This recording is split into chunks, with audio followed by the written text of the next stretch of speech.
Hello, this is Greg from Life Fitness Management talking to Ralph Nelson a little bit about fitness and why he is coming to the gym. So, Ralph, you've been a member here at Life Fitness Management for, I believe, probably over 7 years. I think I joined back in 2012 or 2013. Yeah, so we're talking about 9 years then. Boy, time goes fast, doesn't it? Oh, it sure does. So what makes you come to the gym so often, so regularly? What are you working on? Well, I'm 72 years old now. I'm not getting any younger. Mm-hmm. And I've got a few things wrong with me that as long as I keep exercising and doing something that isn't that bad. And I've started out in the gym in Florida, probably back in the late 80s. Mm-hmm. And I just stayed there until my wife and I moved to Cumberland in 2010, the end of 2010.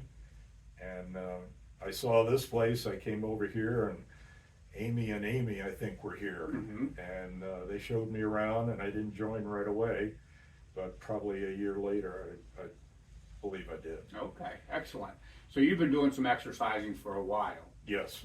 You know, I have had a lot of people, I've had a lot of conversation, especially recently, people 60, 65 years old that are coming to the point where they're retiring, but recognize that they have a substantial amount of life left. And of course, you exemplify that in the fact that you are very active still now, 72 you said, right? Yes. And, you know, we talk a lot about what happens in those potentially 20 years after age 65, you know, and I like to talk to people a little bit about how they go about their life and how you can control that, or at least widen the guardrails of what you're able to do in that time. I know you have some grandkids, right? Yes, I have and they three of them. keep you pretty busy. We talk about yes. that. So what all are they doing? They're in, the two girls are in Northern High School. They play soccer, Mm-hmm. basketball, cross country, and track. So they keep you really busy going and watching. I know we've talked about this. Yeah, and every once in a while they want me to run with them, and I tell them I'm going to smoke them, and they laugh and run Have circles. you smoked them? No. They run circles around me, but they think it's fun, and Right. you know, we both enjoy it. I know that you listen to me talk on the radio periodically, and Oh, yeah. you know we on the radio, when I do the radio show with Dave, we have a dialogue going on right now about the being able to be with your kids and grandkids and be able to do things and life active things that keep things going, and how much it means to you to be able to do that. But more importantly, honestly, in my mind anyway, I'll get your take on this, what it means to them to be able to go out with their pap and be able to run like that, you know, and do those types of things. You know, what kind of joy do you get from doing those types of things? Oh, I love doing it. Yeah. My grandson is 9 years old, and he's into soccer, basketball, baseball, and he loves to play catch. Mm-hmm. He wants to go to the field, and I pitch for him so he can practice hitting. Right. You know, sometimes my arm is sore the next day, but it's all worth it. Oh, right. He enjoys it, and I enjoy it. Yeah, you know, I've went through the years of that. You know, of course, you know, I lost my dad, but my dad, as a grandfather, did those types of things with my kids all the time, and they talk about it a lot. And I think it's important, and one of the reasons that I wanted to have a conversation with you and talk to you a little bit about your training was that I think sometimes people think that they're unable to do those things, or if, and maybe they are unable to do those things, and they ask me a lot, you know, or say to me a lot, I should say, I'm too far gone, or I haven't done it for so long, you know, I don't know where to start, those types of things. And so give me an idea what you do in the gym. Well, once a week I try to make sure I come to the class, and it's usually Justin or Chance, somebody's filling in for him. and then I pretty much do my own stuff, Mm-hmm. and I don't, that's probably a weak point of what I do. I don't have a plan when I come in. Mm-hmm. I just see if the big room is busy, then I'll go to the back. If it's not too busy out front, I'll stay there for a while, and I just kind of mix it up. You work all the muscles whenever you come in, pretty much all the I time? try to, yes. Do all the varying muscles all the time, a little bit of cardio. I know I see you do at the beginning. How Right. long do you work out? It's usually an hour, hour and 5. Today was an hour and 10 minutes. I know you're being modest in the fact that I know I've worked with the groups that you've been in, and I know the trainers here. You're able to do most anything we throw at you, honestly. Yeah. Yeah, well, you're being modest, but you are. You know, and again, I'm not a big person that puts the age out there, but 72 years old, you're quite fit, and you Thank should you. be very proud of what you do, and your ability to do it on your own as well as doing it with the groups and stuff. I know. Well, I guess what I'm saying is, whenever you're coming in for the group, you're not fearing what we're going to throw at you and not being able to do it. You know.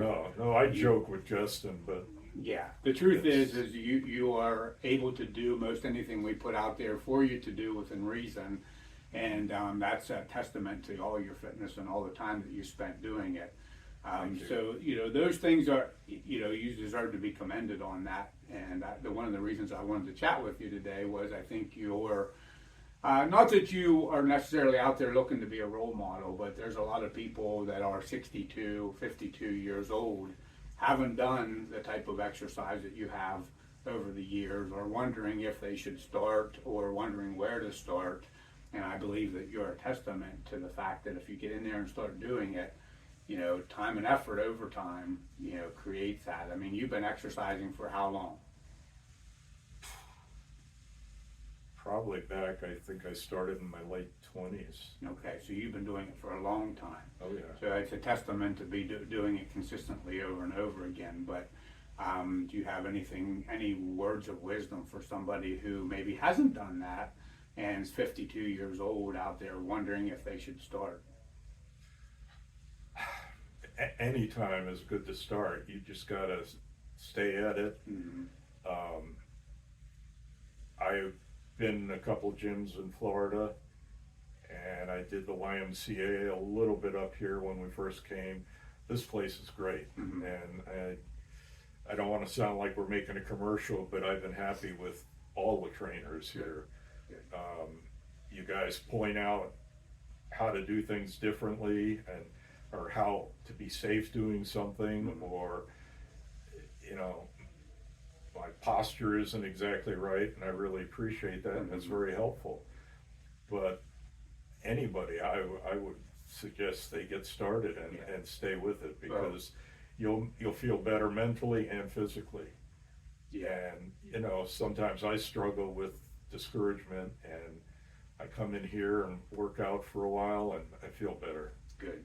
Yeah, most of the time we talk about this a lot is when you come in, not everybody feels great walking in the door, but usually It's So- hard to get up in the morning sometimes. it but is. Yeah, it is. But the fulfillment of what we were talking about, bringing the conversation full circle, being able to go out there and maybe do a little bit of running with the grandkids, and being able to go. I know you worked with the hospital for a while in transport and doing that type of thing, and just being able to do the typical work that it takes to keep your home going. Right? Oh, yeah, I mean- mean, I feel it a lot more now than I do when we first moved here. Mhm. But I was like 50, 60 or something when Right. I actually came here. Yeah. So your consistent moving, that like you said, and where I was going with that was, it's hard. Sometimes it's hard. It's hard to be motivated to do it. Sometimes the workouts are hard. It is. But doing hard things is a testament to being able to do hard things in your life. And I know you and I have talked a little bit about this reference to faith and keeping up with your faith and all the stuff that goes along with that, and the Lord and all the things that go along with that, being ready for hard things. And I think we have to be ready for those things. And, That's number one priority. yeah. We don't know what's going to be put out in front of us at any given time, but No, we don't know what tomorrow holds. Yeah. We don't know what this afternoon holds. That's exactly right. So, you know, whenever and again, I'm not gonna keep you a long period of time, but I think it's really important to understand that no time is too late. Exactly. Right? And if you could do it consistently, you come in here how many times a week? It was 3, I'm trying to hit 4 now. Okay, good, very good. How long each time you come in? About an hour and 5 minutes. I think you said hour that and 10 earlier, and I minutes. wanted to reiterate the fact that, you know, you spend what, 3-4 hours a week on your fitness here at the gym, right? Yeah, And you've and been then- doing that for the better part of a lifetime. Yeah, right? my wife and I walk try to walk quite a bit when she's up to it. Yeah, But yeah, I mean, I had ACL surgery on my knee many years ago, and I know the rehab was difficult then, and I can still feel it's not exactly right, Mhm. but I got nothing to complain about. yeah. Well, that's a testament to you continuing to move forward. You know, I give you a lot of credit. As an owner of the facility, I know the trainers are the same way. You know, we look forward to Ralph being in here, Ralph being in the group, coming through the door and saying good morning. So I appreciate the membership. I appreciate the time and the conversation. And hopefully somebody out there listening, and if they're contemplating the idea of starting, you would give them inspiration to do that. But more importantly, the fact that you continue to do it yourself. I'd be glad to talk to anybody too. I mean, if they're got questions or, you know, they're not comfortable coming in or something, I'd be glad. I'll meet them for coffee or wherever they want, and they can ask whatever they want like you are now, and I'll be honest with them and Good. see if it might help them get them in here. You know, we talk about this, we joke about this in the gym industry. You know, we sell something that we sell things that people don't want to do. You know, and people don't necessarily want to exercise because sometimes it's hard. The benefits of what we do are not immediate. So they walk in the door into a showroom for a new car. If they decide to buy, they walk out with a car. If they go into a hair salon, they leave. You know, we joked about the hair whenever you came in, but if they leave with a haircut. Yeah. Right? In health and fitness, you walk in, you put in the time, 3-4 hours like you do every week, and the benefits of that aren't immediate. You don't see them right away.